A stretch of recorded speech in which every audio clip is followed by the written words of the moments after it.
البدع والأهواء، أهل البدع العقائدية وأهل البدع السياسية. نقول بيننا وبينكم السلف، بيننا وبينكم الكتب، كان فيقول البدع بيننا وبينكم. Bismillahirrahmanirrahim. Qala al-Imam Al-Bukhari rahimahullahu taala, Al-Babus Sadis, bab yang ke-6 dari Kitabus Shalah, idza kana thawbu dayyiqa, apabila pakaian itu sempit. Thayyib, apa keterkaitan antara bab ini dengan bab sebelumnya? Kalau bab sebelumnya beliau membahas, Imam Bukhari membahas yaitu apabila seseorang sholat memakai satu pakaian, maka hendaknya dia meletakkan sebagiannya itu di pundaknya atau di bahunya sebagian. Tapi tidak semua orang memiliki pakaian yang luas, terutama di masa itu, atau terutama bagi para pengungsi akibat bencana alam atau bencana peperangan. Terkadang pakaian itu susah. Maka ada bab kedua, apabila pakaian sempit maka ada jalan keluar untuk itu, ada kelonggaran, ada rukhsah. Kita baca qala Hafidz qala rahimahullahu taala al hadisul hadi wasitun ba'da salasimi'ah 361. Haddatsana Yahya bin Shalih qala haddatsana Fulaih ibnu Sulaiman an Sa'id bin al-Harits qala sa'alna Jabir bin Abdullah radhiyallahu anhuma anis sholati fi saubil wahid. Kami bertanya kepada Jabir bin Abdullah tentang salat di dalam satu pakaian. Faqal, maka beliau menjawab, kharajtu ma'an nabiyyi sallallahu alaihi wasallam. Saya keluar bersama Nabi sallallahu alaihi wasallam fi ba'di asfarih, di sebagian safar beliau. Faji'tu lailatan, maka saya datang di suatu malam. Ini mansub sebagai apa? Maf'ul fi, takdirnya apa? Ji'tu fi lailatin. Makanya sesuatu yang majrur hakikatnya adalah apa? Mansubun halan atau mansubun mahillan. Li ba'di amri, untuk sebagian urusan saya.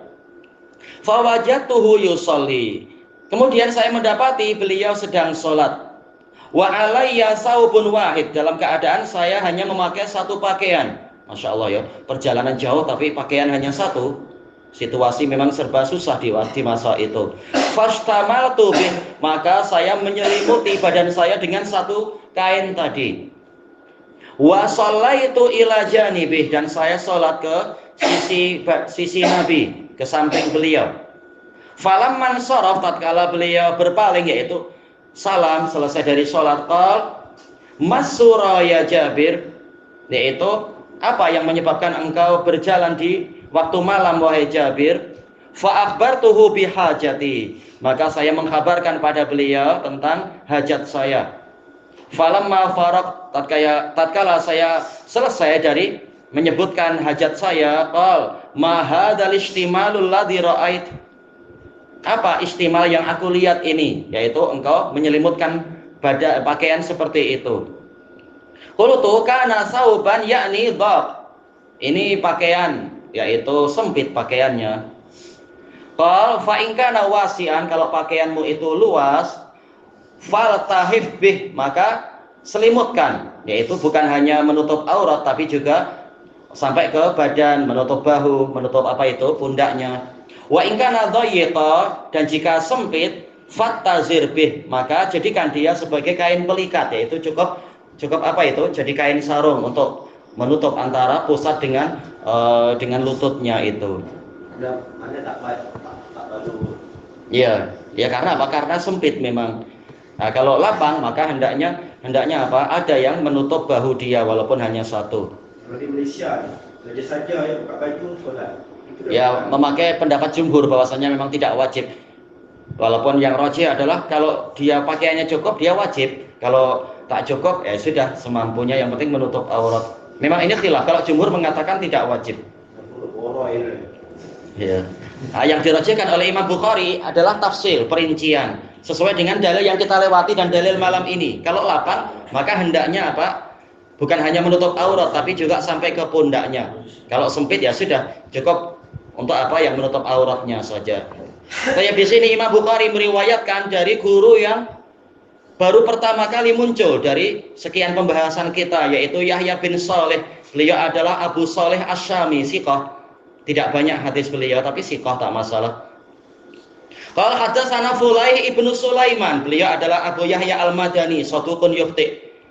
Tak masalah, sanadnya adalah apa? Hasan dari sisi sanadnya. Tapi jelas yang dipilih oleh Imam Bukhari ini sudah melewati istilahnya apa? Qantaratu al-imtihan, yaitu jembatan penelitian dan pengujian. Maka hadisnya boleh disahihkan walaupun sanadnya di sini hasan. Baik. An Sa'id ibn al-Haris, Sa'id ibn al-Haris al-Khazraji al-Madani, tidak disebutkan kunyahnya, beliau siqah. Qala sa'alna Jabir bin Abdullah, kami bertanya pada Jabir bin Abdullah. Ini menunjukkan semangat para salaf untuk belajar. Baik. Bahkan dalam perkara-perkara yang sangat mendetail untuk keselamatan mereka, sebagaimana para wanita sahabiat juga belajar kepada Nabi, sebagaimana yang dilakukan oleh Fatimah bintu Abi Hubais, padahal dia istri Abdurrahman. Dia keluar rumah untuk tanya kepada Nabi, padahal boleh aja dia tanya melewati suaminya. Ini menunjukkan boleh karena ada hajat walaupun tidak sampai tingkat darurah. Demikian pula Hafsah bintu Sirin, demikian pula Mu'adzah dan lain-lain bertanya kepada Aisyah dan yang lainnya. Baik. Nah, demikian pula para sahabat, mereka berlomba-lomba mencari ilmu. Baik. Bertanya tentang apa hukum sholat memakai satu pakaian.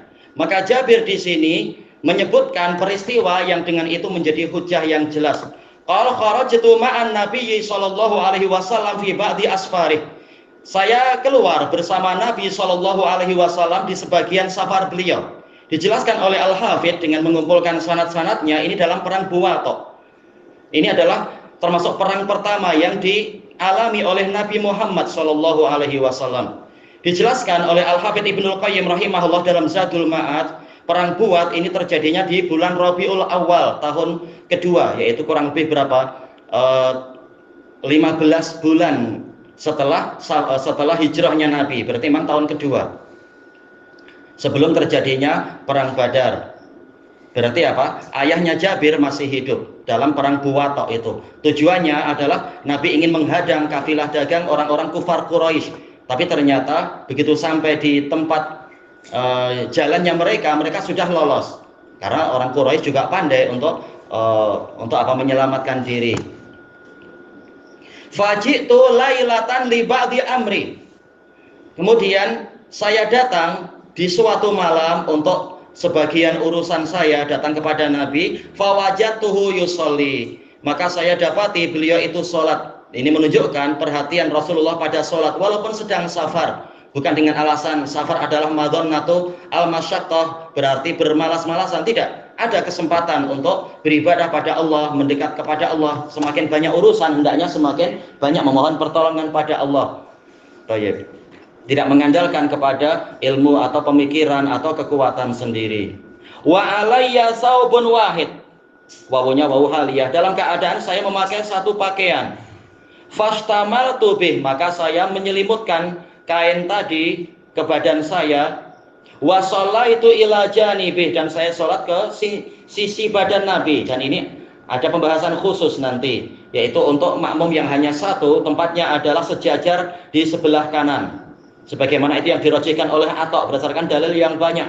Tidak seperti orang-orang yang mengaku Syafi'iyah selalu di belakang, walaupun mungkin agak ke kanan sedikit. Kenapa malu-malu agak ke kanan sedikit dan di belakang?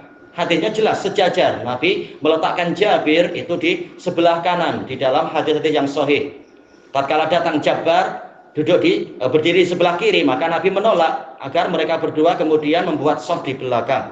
Demikian pula tatkala misalkan siapa itu Ibnu Abbas, Nabi meletakkan di sebelah kanan bukan di belakang. Dikatakan di ila janibi, yaitu ke salah satu sisi badan Nabi. Hadis Jabir yang lain menunjukkan yaitu sisi kanan. Falam mansaraf, tatkala Nabi berpaling, yaitu berpaling dari sholatnya selesai, qal masura, ya Jabir, asura ini adalah asairu lailan. Dari sara yasri, yaitu berjalan di malam hari. Baik. Kenapa engkau berjalan di malam hari? Yaitu meninggalkan kemahmu, datang ke sini Tayyib. Ini menunjukkan Nabi Shallallahu Alaihi Wasallam tidak tahu perkara gaib, maka beliau bertanya, ada apa dan sebagainya. Fa'akhbartuhu bihajati, maka saya mengkabarkan kepada beliau tentang keperluan saya. Falamma faradtu, tatkala saya selesai dari keperluan saya, qal ma hadzal istimal alladzi ra'ait. Apa ini istimal yang aku lihat? Dijelaskan oleh Ibnu Hajar, dan sebelum Ibnu Hajar adalah Al-Khattabi, ini soal ingkari, itu mengingkari. Kenapa engkau berpakaian dengan cara begini? Dijelaskan oleh Al-Hafidz berdasarkan riwayat-riwayat, maksudnya adalah memang pakaiannya itu sempit, sehingga walaupun diselimutkan tetap bagian depannya agak nampak. Makanya beliau agak inhina, yaitu agak membungkuk agar kainnya boleh menutup aurat. Yaitu Jabir memaksakan untuk kainnya itu bukan hanya menutup aurat, tapi juga terselimutkan sampai ke atas, meliputi badannya. Ternyata memang tak cukup. Nah, agar tidak nampak, agar tidak tersingkap, maka beliau membungkuk ke depan. Makanya Nabi mengingkari itu. Tayyib qultu kana sauban, yaitu dia hanya satu pakaian, yakni dhaq, yaitu pakaiannya sempit. Tayyib. Maka Nabi menjelaskan, fa in kana wasian falatahif bi. Kalau memang dia luas, maka selimutkan. Tayyib. Untuk menjalankan hadis-hadis yang kita lewati sebelumnya, agar bahu dan pundaknya itu tertutupi. Tayyib, sebagai bentuk adab. Ngantuk, tambah sedikit lagi. Tayyib. Wa in kana dhayiqan, apabila pakaiannya itu sempit, fattazir bih, maka hendaknya engkau menjadikan itu sebagai kain pelikat, yaitu cukup untuk menutup antara pusat dengan lutut. Tayyib. Ini adalah keringanan agar tidak mengalami kesempitan, karena intinya adalah menutup aurat dengan baik. Tayyib. Kalau emang terpaksa memilih salah satu, ya sudah, aurat yang ditutup, bukan pundaknya. Tayyib. Untuk hadis berikutnya kita lanjutkan pada pertemuan yang akan datang insyaallah. Wallahu a'lam. Subhanakallahumma wa bihamdika la ilaha illa anta astaghfiruka wa atubu ilaik. Walhamdulillahirabbil alamin. Jazakumullahu khairan.